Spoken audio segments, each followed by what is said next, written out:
أهلا ما راح تكون هالمرة وصفة، راح تكون شيء جميل لذيذ يدخل بأكلاتنا اللي هو أكيد عرفتوه، الفليفلة المشوية. يلا تعالوا نسويها.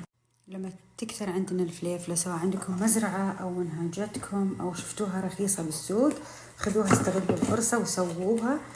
تجلس عندكم شهور، والشيء الأحلى والأحلى إنها تكون أطعم وأنطح وأرخص من اللي إحنا نجيبها من برا. كل اللي عليك إنك تغسلينها، تفتحينها من الوسط، تشيلين اللب وتشيلين العروق هذه،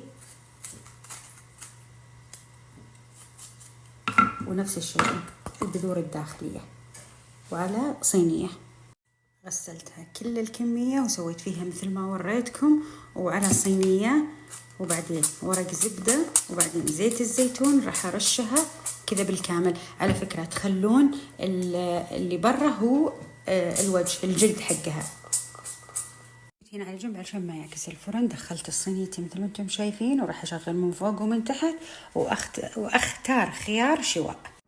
خلصت واحدة من الصواني، خلوني أوريكم شلون طلع لي بهالمنظر. الآن راح أحطها ببايركسة ويكون لها غطاء، وأغطيها وأخليها برا، بس أبيها البخار يرجع لها عشان تتقشر معي بكل سهولة. برد عندي الفلفل ورجع له البخار،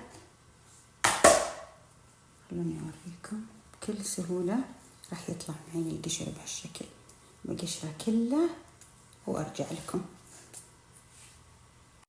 قشرت دفعة هذه، راح أضيف لها فقط ملح خشن طبعا، شوية زيت زيتون، ونتفة خل.